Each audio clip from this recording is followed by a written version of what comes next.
Jennifer Sanasi. You're watching News 24 Live. I'm joined in studio by our resident doctor, Dr. Darren Green, and he's answering your social media questions. Hello. Good day, good day.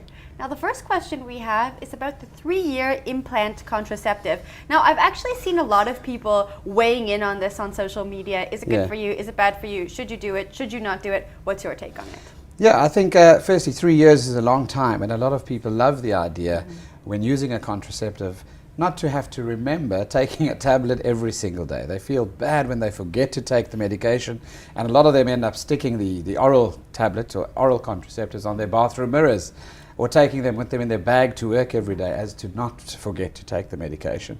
So a lot of interest around the new implant. It's not that new. It's been around for over a year or two already, and in some parts even longer. But in South Africa specifically, we're starting to become more aware of it as an option. And it's a small device. It's like a microchip of about 3 millimeters. So it really is tiny, and what it does is it actually releases a specific hormone, which is one of the types of progesterone, into the bloodstream that then has an effect on your uterus. And the uterus, as you know, has a lining called the endometrium. And what causes us to have menstrual periods and cycles basically is that lining becoming thick and then breaking down and then having your menstrual cycle.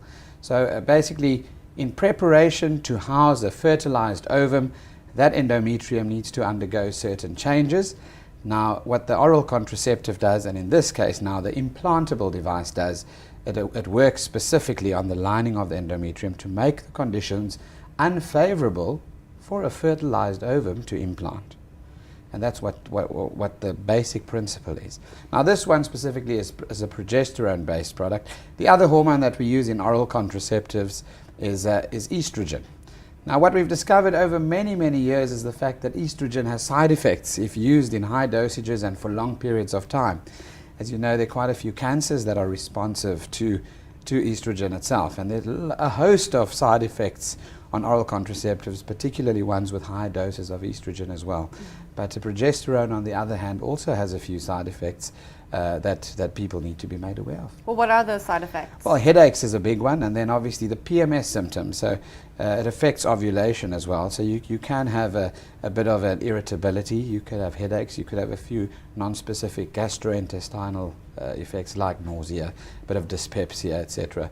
And you can have what people call spot bleeding. So what estrogen does is it builds up that lining and makes it thicker. What progesterone does is it makes it thinner. So you could have, while being on this device specifically, small spot bleeds during that process. The rule of thirds applies. So people that use the implantable device, a third of them will have no menses at all.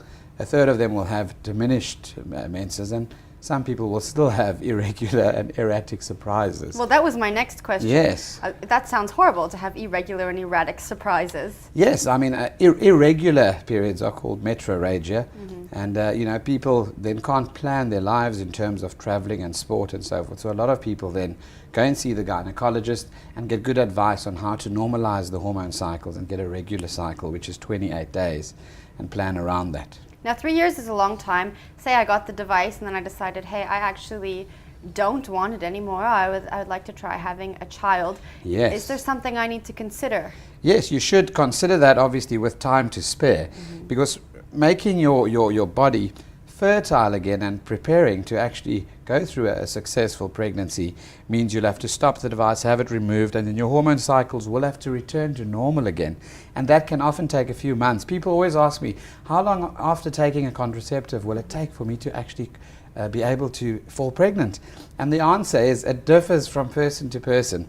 Generally, we'll say, within 6 months, you should have already returned to your normal cycle, but it's dependent on many different factors, comorbid conditions, and also the reason as to why you started taking the contraceptive and how long you took it in the first place. Now, are there any long-term effects associated with the implant device?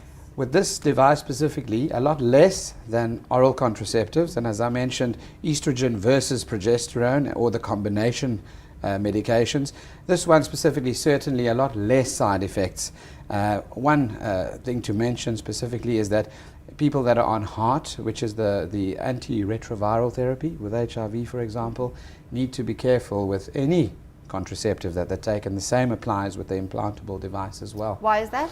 The efficacy of the contraceptive is affected by the other medication. Similar to when people are on contraceptives and they take an antibiotic and they have that little blubs, oops, a month later they notice we have an addition to the family. So yeah, there are certain drugs obviously that interact with or lessen the efficacy of the contraceptive, definitely. Now, would you recommend the implanted device over the oral contraceptive, or is it just kind of suited to each different person? I think it's definitely got a place in the treatment of basically in clinical medicine. I think I'd look a lot at the client, or the patient rather, in this instance, looking at the age, looking at how long you actually want to be infertile as such, or where you are in your life in terms of planning, also what you've used previously, what kind of side effect profile you've had on other contraceptives that contain estrogen, for example.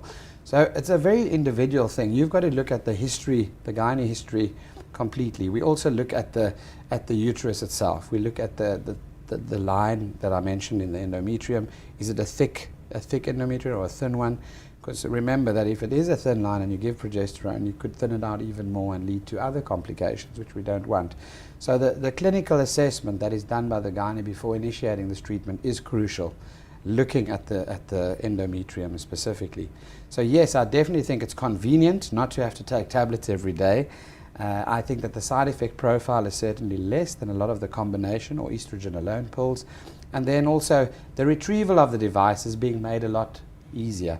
You can imagine if you've got the small chip, which is placed just under the skin, by the way, normally either in the upper arm or slightly above the hip bone.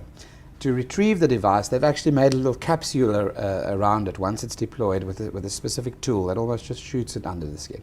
And you can feel it. It's right there. It's very small. It doesn't go swimming in the adipose or fat tissue and then you can't find it. So to get it out is actually quite easy as well. And that's what people do need to know.